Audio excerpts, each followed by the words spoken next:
Oh, good. And you can just look at me. Hey, Karen, could you just hand me my pen there, please? Yeah. I'm sorry. Okay, to everybody joining us on Facebook Live, Hot 97, Fox 5, we're here with the one and only Faith Evans. Hey, guys. There's so much to talk about. Yes. We're excited to have you here. I'm so happy to see you. Oh my God, it's great to see you.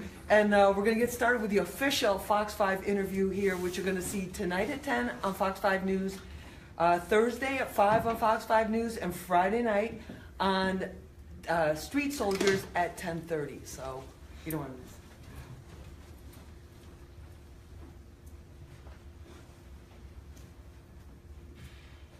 So I just want to start out with talking with you about the album and the whole like people are just like, wow, what a great idea, like this is amazing. Yeah, we're going to have a conversation. No, really, it's. But okay. Faith, a lot of people, there's a lot of buzz around The King and I. What gave you the idea to do this type of an album with your vocals, some from Biggie, different artists, different sounds? Where did you even come up with this concept? The concept to do a duet project with Big's vocals posthumously was inspired actually by Natalie Cole when she did Unforgettable with her dad. And I remember telling Ms. Wallace, like, after I heard that song and saw the video, like, that would be really dope if I could do something like that one day with Chris's vocals. But it was really just a thought, and I kind of left it right there as something I told her it would be dope to do, and didn't really move on it, or, never had a plan of how, if, when, but, a couple of years ago, my attorney actually reminded me of the idea. It was like, hey, we should go meet with the people who acquired the masters and see if they want to do business. So they were very excited.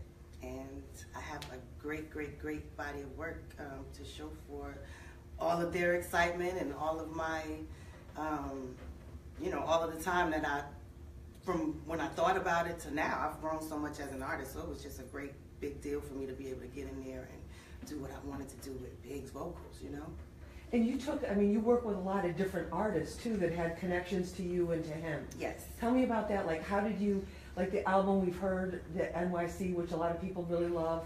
It's a great song. But then how did you come up with like the track list and all the songs? For those of us who are not artists, like how do you do that? Well, initially before I even pursued the deal, but I knew I was, it was probably going to happen. I actually started by finding Big's acapellas online because I really didn't know which of his vocals they were going to actually have. I'm thinking I'm going to walk into a big vault somewhere, But I started with what I could find online, and I had an idea of 2 songs of his that I knew if I ever did the project I would want to redo, and that was the 10 Crack Commandments and Me and My B. So I found those acapellas online, and I was with a producer in Detroit. And I was like, I think I want to go and start doing something for this album. I'm excited because I think I'm really going to do a deal for it. And from there on, everything just started coming together so seamlessly. Like, it was, I amazed myself, because every song was like, I don't know how I was going to do it, didn't know, but it's really coming together. I feel like Big's blessing and his spirit was definitely there. And then in terms of the actual songs, and the way that they were put together, that was your vision. And what was the reaction? Oh, you know what? I'm so sorry. I didn't even answer that question. I talk so much. No, it's fine. How I went about it, I would go in, listen to his acapellas, decide, okay, do I want to use this as a hook? Just it was not a challenge creatively because I'm a producer, I'm a writer, and an artist. But I would go in and first decide where I wanted to use his vocals. So I kind of like, okay, it would be best to not use them in the same ways they're used to hearing them because some of them are familiar rhymes, so I would break it up, sing back and forth with them, rap back and forth with them, depending on if it was a song with a feature like Snoop and Jadakiss and the rest of the features. I would either be in the studio with them saying, what do you think? But I think it should be this way, It was just a different approach almost every time, but either way I started with his raw acapellas to figure out, okay, what part of this song is it that we feel is the strongest part to kind of make that the hook that you're going to hear all the time. I mean, that people that are creative people and producers and songwriters kind of get where I'm coming from with it. So it was every day just something different, to be quite honest, because every song to me has a totally different flavor, you know? No, it does, totally. There's tremendous diversity there. And just the sounds are so different from the ones we've been able to hear. In terms of going through, listening to his voice and being that close to his creativity again, that must have brought up a lot of feelings for you. You know what?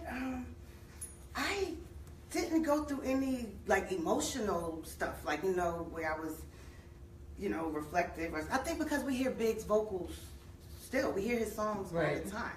So that wasn't really an issue. I think, if anything, I was like figuring out lines that I thought I knew all this time, that I'm, oh, that's what he's saying. Oh, okay. Oh, I get it. He was real clever. Like, you know, things like that. I mean, there were a couple of tracks where I'm in the session, you could hear in the sessions, like they would be in the booth, maybe Puff or Big or one of Junior Mafia, and there's a girl in there like, you know, in the background. So it was, you know, it was interesting.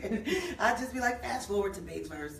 But I mean, it was just so much fun. I'm so excited. I can't wait for you to hear the whole project. Just how, you know, I'm proud. If you can't tell, you should be proud. No, you should be proud. And then all the artists that you had, that everybody that's involved with it, you got so many people involved with it. Yeah, and you know, I guess because of the fact that everybody loves Big, you know what I mean? And I didn't find it a problem to get people to be a part of the project, obviously. I'm really excited that Little Kim is on the album, which is something that I know our fans have been waiting for a long time. And I actually tried to reached out to her about doing something a few albums ago, some years ago, and it didn't happen, but I never imagined that it would happen for a project like this, because I never knew that I was going to really actually one day do the project, you know, so that's really a good thing. I'm excited about that. I got Little C's, Buster's on the album, Snoop and Jadakiss, obviously, Styles P and Chic from the Looch, from the Locks, Chic Looch from the Locks. Am I forgetting anyone? No, I think that's it. Yeah, a lot of people. But it's a nice, you know, assortment of dope artists who obviously have a mutual respect and love for Big, you know? And also a way too, is it true, like to really kind of like put his legacy into a new framework for CJ and for Tiana? Absolutely. It is certainly part of my duty to extend his legacy.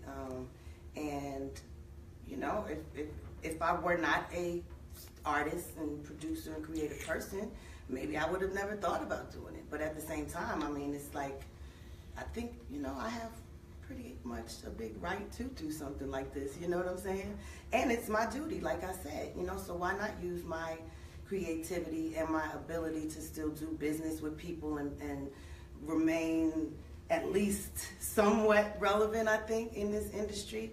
Why not use it toward extending his legacy, you know what I mean? Because that's something that the kids, one day if they want to, if CJ's an artist as well, so he may one day want to do something, you know, if not an album, you know, but he may one day want to be able to use his dad's stuff for something. You never know. So, but he has every right to do it as well, you know? No, and you're bringing so much to it, because in these past 20 years, all of your achievements with the Grammys, with the platinum albums, all the work that you've done as a songwriter, producer, and an artist too, gave you, I'm sure, so much more to draw on. Oh yeah, definitely. That's what I'm saying. Like it was just not as much of a task as I thought it would be before I actually, you know, started to pursue making the record.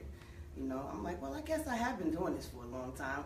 But I guess initially I probably thought for a quick minute, like, I wonder, you know, I hope it's going to be good. Like, I hope it's good. I hope I do it, you know, but I didn't feel that way for long. It just kind of just came together. And I'm like, well, just do what you do. And just, you know, I just wanted to make sure I preserve the integrity, you know, of it, and not just put out anything. I could have easily just done anything, but I took my time and took almost 2.5 years to create the project. And when initially we thought it would be released last year, I was kind of promoting it as coming out last year, but I just didn't feel, you know, it wasn't ready. And at the same time, I wanted to have enough time to tell people about it ahead of time. I didn't want to just throw something out there, so I wanted us to have a good plan in place, and because it's a very special project to me. Oh, very special. And then when you know, going through it and then going back to when you were with Big and when you guys were together, is it true you guys got married after knowing each other 9 days? No, the 9 days thing, I don't even know how that's still I mean, I've clarified it a lot, but no, it wasn't 9 days. It was more like 2 months, maybe close to a little under 2 months, which is still a very short period of time. Not when you're in but love. it wasn't 9 days. But right, you know, it was, I didn't feel any way about it. You know, he really made me feel like, yeah. I'm like, are you serious? He kept reminding me, like, did you check with your homeboy that got married up there at the courthouse? You know, because I'm like, you're really serious? Like, okay, let's do it. You know. And that was it. That was it. And how did you meet him? Big and I met at a photo shoot that Puff had arranged for his artist that he had just signed to the label, and I think it was just Big, myself, and Craig Mack that ended up there that day. And I was looking through some pictures. I don't know if you remember Hurricane G from the Hit Squad. Mm-hmm. She's a friend of mine, so I dropped my daughter off at Redman's house in Newark before I went to this photo shoot. Gloria was at Redman's house. She asked me after my shoot, could I drop her off in Brooklyn? And I get to the shoot. Biggie didn't know I was even signed to the label. He said he used to see me coming in and out the studio. I didn't know him at all. And I'm sure in his mind, he's probably like, because Gloria was somewhat popular at that time. He's probably like, how does she know her? And when he found out I was dropping her off in Brooklyn, he asked me, could I drop him and the guys off? So, oh boy, that's when it all started. Crash course in hanging out with Biggie and the crew. And it was jokes all the way to Brooklyn. And when I dropped him off at his mom's house, he was like, I'm going to call you. And I was like, okay, but I hadn't given him my number. So the next day he did call me. And I was like, how did you get my number? And he was like, you remember you was looking through those pictures at the photo shoot. You know, back then you had to get your pictures developed and write your number on the envelope. Right. And he had taken my phone number off of the envelope. And I was like, I thought that was just so cute. Like, yeah. Okay, you little, yeah, all right. I just, you know, I think he kind of got me early on. Plus, you know, before that I had already that car ride to Brooklyn. So I was like, okay, I think I didn't immediately think, oh, we're going to be together and get married. Right. But I definitely liked him. I was like, oh, he's funny, he's fun. And he's trying to holler at me too, you know. It had nothing to do with the artist thing because, you know, I was an artist too. Right, exactly. No, totally. No, that's awesome. I think we definitely fell for each other very quickly. It sounds like But it was real. It was real. No, definitely. And then when you look at, you know, as we're on the eve of the 20th anniversary of him being killed tomorrow, do you feel any kind of way like 20 years later we still don't have anybody who's been arrested for that? There's no justice. Does that bother you at all? It certainly bothers me, but I wouldn't say it bothers me, or I don't feel any differently about his loss, about losing him today as I did in previous years, you know. But what I can say, I mean, on the flip side, it is very sad that so much time has gone by, and although people still talk about it so very much, that nothing has been done to bring anyone to justice. But I mean, I've always maintained that Miss Wallace and I feel like, you know, we sort of have an idea of what happened and who's responsible, but it's really about the LAPD saying that they do as well, which may never happen. So all we can do is just, continue to uphold his legacy and continue to celebrate the wonderful person he was and the great life that he did live in those short years amount of years that he was here with us. You know? And do you still feel the LAPD, and they were a big mess at that time when that happened, a lot of corruption and a lot of scandals going on. Do you still feel like they know more, or somebody who was connected with them knows more about what really happened? I definitely do, without a doubt. I mean, you've got to remember, although we are not actively spending our money on attorneys to keep pursuing something that we kind of see is not gonna, it's not gonna. You can only go but so far. Exactly. Right. So it just doesn't make sense financially, but at the same time, excuse me, we do feel like they know something. We do. We've been in court, we've been in depositions, we've been in, all types of meetings and talked to all types of people, heard a whole bunch of different stories, and, we feel like they know. Are you surprised that there's still so much public interest in the fans, or there's still so much love for his music and love for him and just curiosity about him? I'm not surprised, because, from a fan perspective, if I was just a fan, I know that his music is so. I mean, you know, if you put, he still could stand toe to toe with anybody right now with any of those records that are 20 or more years old. You know, so I think that love for him and knowing that and hearing the great stories about the person he really was and the fact that he was taken away so soon. I mean, it's obviously going to be a certain interest and you know, people are going to still want to talk about it because it just wasn't solved. Right. At least, you know, to and them. The music is still so current. And the music is still current. We hear him all the time. I'm not surprised though, because he just was so dope. You know what I mean? Did I know then? I had no idea. You know, I didn't know any of the things that happened for Bad Boy, the movement. I didn't know how big a movement it was, but it felt good, and I was having fun. And I know him too. He was trying to make some money and get up off the street. So, you know, I think I'm most proud of the fact that I truly believe if he was able to, you know, which he probably has said, what he would want his legacy to be. I think he probably surpassed that, you know, because I think we probably had very minimal. I won't say minimal dreams, but you know, I never dreamed that number one, we would have the success. You know, obviously never knew we were going to lose him, but you know, I'm just really thankful for just being able to still be here and talk about it, but talk about it and be joyful in thinking about him, you know, because he was just such a dope person. And we're actually, the family is actually doing a documentary with with A&E Films, and it's a depiction of him, the person outside of music, the funny stories that we still laugh at 20 years later as if it happened yesterday. So I'm looking forward to kind of people getting a glimpse of that side of him, those that haven't already, you know, because there were so many dope things about him that if you listen to his songs, you might think a whole different thing.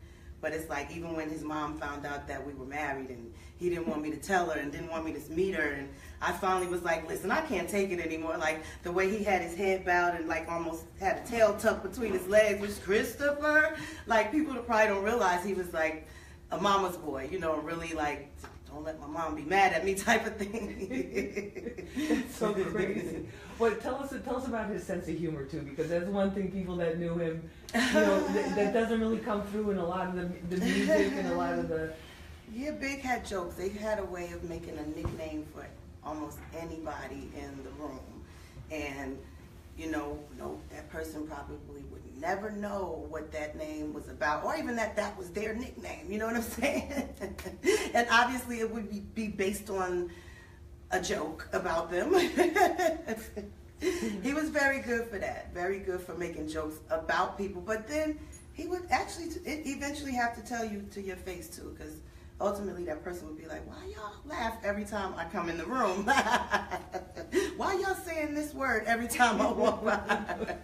That's so awesome. And what about with CJ? Are there certain things do you see with him that you see are reminiscent of Big, or? Oh yes, it's so funny because we always talk about how you know, CJ was 3-4 months old when Big passed, so it's not like he got to know him or be around him and see him to mimic things, you know. But as he's grown up, I've noticed a lot of things. Like, you know, Big used to have like this asthma thing, and he used to rub his nose really hard. CJ does the same thing the same way with the same finger. Like he flicks his 2 toes together like his dad did all the time. And I'm like, that is so crazy. Like even, you know, C's and everybody, they always notice those stuff. Like, why does he do that just like Big, yo? I'm like, isn't that crazy? Like he never saw him do that. But you know, that is just amazing. It's funny, you know, and his little laid back sense of humor. CJ's very laid back like his dad, you know. He has a little sly sense of humor. That sense of humor, and also an interest in the music industry too. Oh, definitely an interest in the music business industry. He does music with his brother. They're kind of a little group.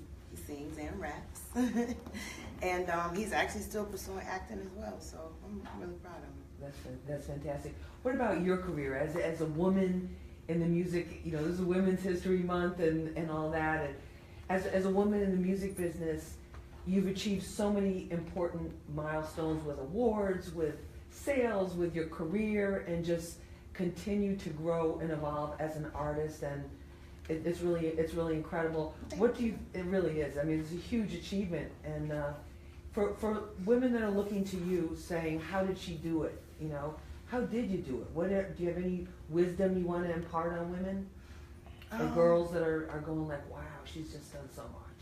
Well, I guess when it's like an answer thing, because you know I do often talk to people about things, but it's typically when they ask me a direct question like, "How would you do this?" But I think the key to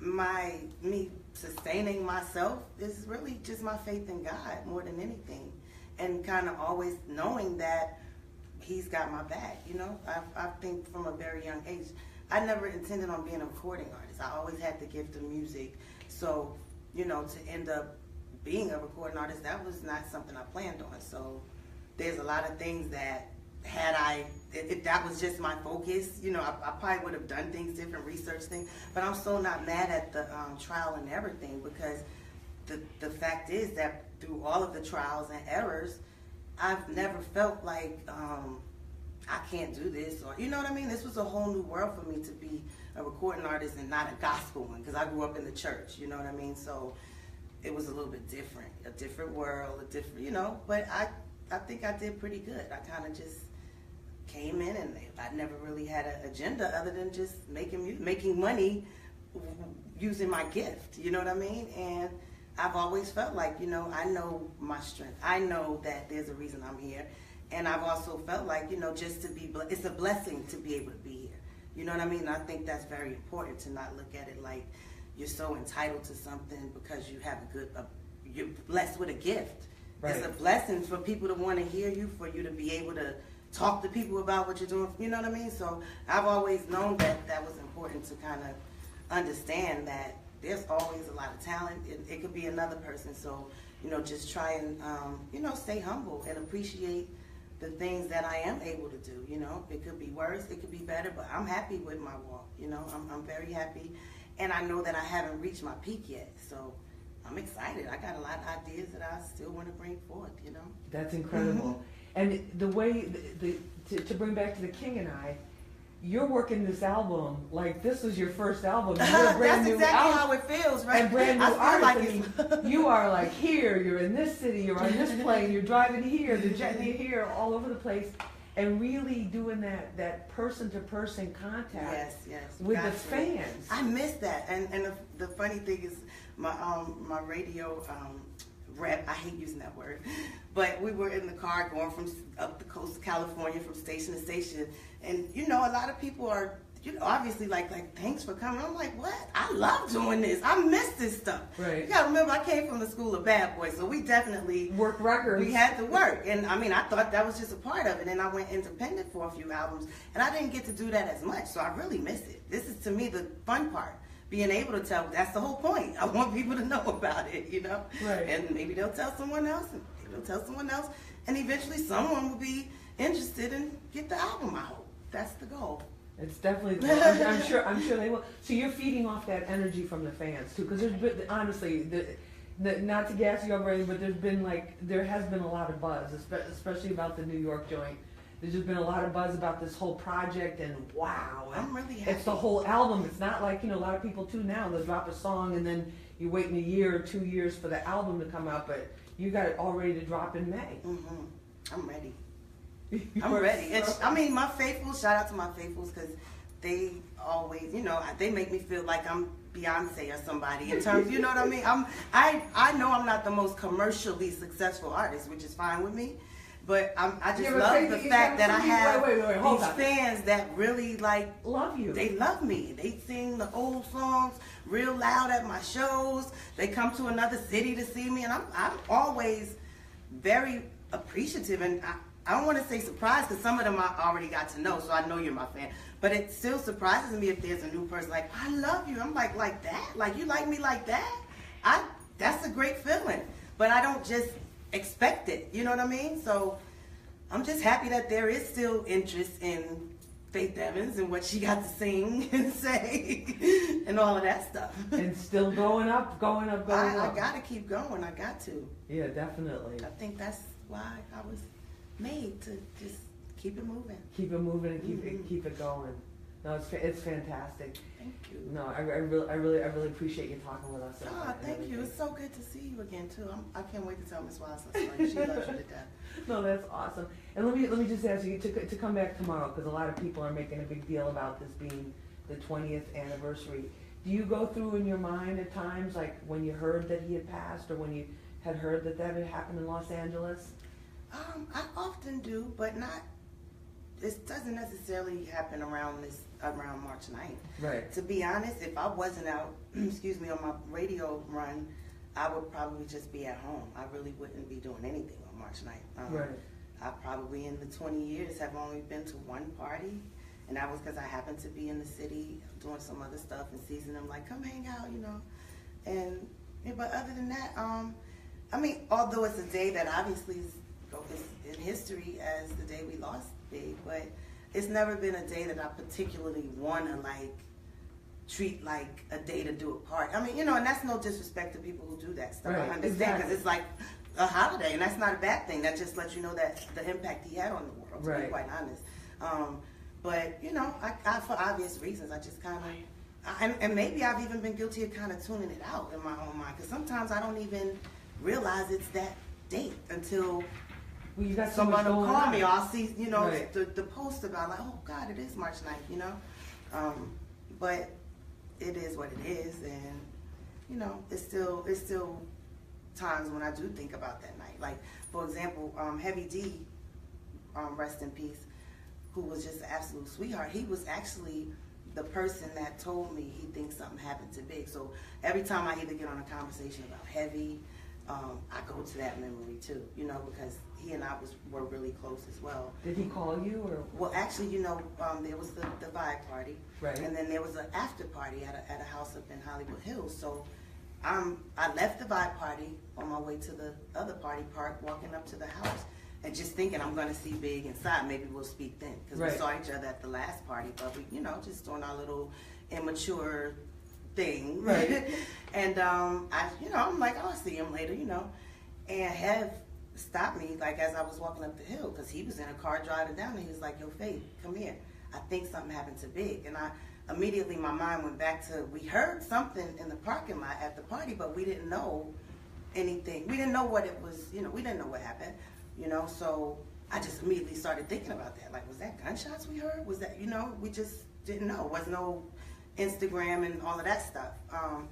And I just started feeling really weird and shaking and praying in the car on the way to the hospital. He's like, I think you should go to the hospital. And I'm thinking, like, hospital? This is like something happened to him. And I just kept praying, like, God, please let him be okay. Please let him be okay. And they took me to the hospital, and I was taken in the room with, you know, Puff and all of them were there waiting. And I could just tell by the looks on their faces that there wasn't anything really good to say, you know, or anything that seemed like it could be it just didn't look good. It felt wrong. It felt bad, you know. And I just kind of froze. I don't even know if I was able to get a sound, a tear. I just kind of sat and stared at the floor and the walls once the doctor actually came and told me that we lost him. And once they told me I couldn't go see him. Because in my heart, I honestly felt like, let me see him. He's going to be fine. You know what I mean? Like, right. If whatever happened, let me just go, you know, talk to him, touch him, make a joke. You know, come on, I'm here. Right. You know, we've been acting crazy, but I'm here. I got you. And they told me I couldn't see him. And although I didn't understand why, I also didn't know what the situation, because they said something about the nature of crime. And I'm like, but, you know, I didn't realize I still should have been able to see him as his wife. Right. But I didn't argue because I was in shock. I was, you know, I didn't know what to do. I just sat there and stared at the floor until Puff and them had my friend come and get me and take me out of there, because I just was stuck. I was stuck. But it's great, though, that you're taking his legacy now and giving the world and his fans around the time of his birthday this whole new way to look at him, and you have some things on the album too that have never been heard before. Is that true? Yes, I do have a few unheard verses, because they were actually his demo vocals when he wrote some stuff for Junior Mafia. Actually, one from a Lil Kim album, a Lil Kim record as well. So that was fun. You know, I had never heard them myself. You know, so I'm like, oh, okay, he wrote that, because certain words on the actual record that were different than what Big said. So, but I'm like, oh, I know this rhyme. It was interesting doing that because I'm like, well, how will people receive that? You know, do they think, oh, I thought they wrote all their rhymes? But it's like, no, I think it's been documented that Big did write a lot for his artists. You know, right. He wanted to make sure it was hot. And it might have been a situation where we got to get this done today. So I ain't about to wait for you to turn in your verse. But I think what makes it interesting is that we've never heard it. You know, yeah, people want to hear absolutely. it. And it sounds just like it would have been his rhyme, you know? That's incredible. So May 19th. May 19th. King and I. And it's available for pre-order now. Okay. Actually, you know what? Miss Wallace is on the album too. Oh, that's right. Let me just ask you about that. Mm-hmm. So you have a very close relation with Miss Wallace, with Biggie's mom, and she's on the album. She is. She's on the album, and she didn't even know it until I told her, because I was trying to do a personal documentary, you know, about me some years ago, and I just had all this footage compiled. And so once I was done with recording the full songs on the album, I started to try and think about the sequence and putting it in a almost chronological order, in order of the events in our relationship. And I was looking online to see little interviews or things that people were saying about us, or, you know, and then I'm like, Miss Wallace, let me find Miss Wallace stuff, because there's a lot of funny stuff in that, and she's so hilarious. And I realized that I had all this video footage of her talking about how she felt when we first got together. So I'm like, maybe if I take some of this and chop it up and put music underneath and put it in between, this would perfectly tell the story. So, you know, I'm like, Mima, you on the album?